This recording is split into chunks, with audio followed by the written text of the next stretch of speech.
L'icône Menu permet d'ouvrir le panneau de gestion des rubriques. Les rubriques sont présentées sous forme de liste. On peut déplacer une rubrique d'un simple clic. On relâche pour la positionner.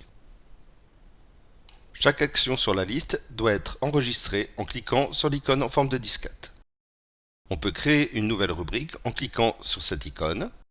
Il suffit dès lors de taper le nom de la nouvelle rubrique et de cliquer sur Créer. La nouvelle rubrique est immédiatement rajoutée en bas de la liste. Pour supprimer une rubrique, il faut cliquer sur l'icône en forme de croix. On confirme. La rubrique a bien été supprimée. La coche sur la droite de la croix permet de cacher la rubrique dans le menu. C'est-à-dire que cette rubrique n'apparaît plus dans le menu du site une fois en ligne. Bien sûr, dans l'éditeur, vous pourrez toujours voir cette rubrique. La flèche verte tournée sur la droite permet d'ouvrir le panneau de gestion des pages. Si l'on clique sur la flèche verte de Les solutions amiables, le panneau d'organisation des pages s'ouvre et nous montre que ce répertoire contient 3 pages.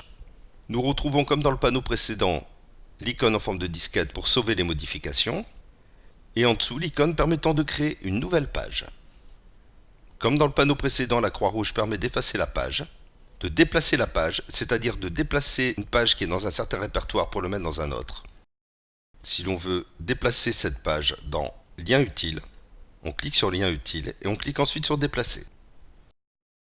La case à cocher permet de cacher la page. La petite icône en forme de calendrier permet de changer la date de la page, mais il s'agit là d'une fonction que vous n'aurez pratiquement jamais besoin d'utiliser.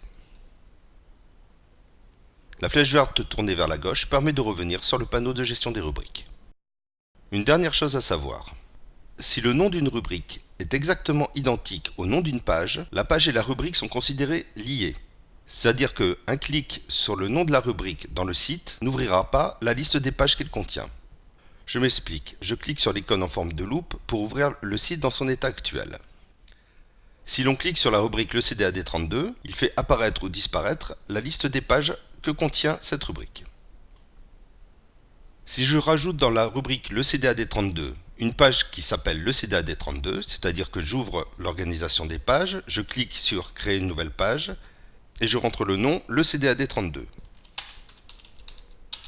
Je valide et je reclique sur l'icône Actuelle. Si je clique sur la rubrique Le CDAD32, la liste des pages que contient la rubrique n'est plus affichée. Cela permet de laisser visible une page principale tout en cachant les pages satellites qui peuvent être accessibles à partir de cette page principale.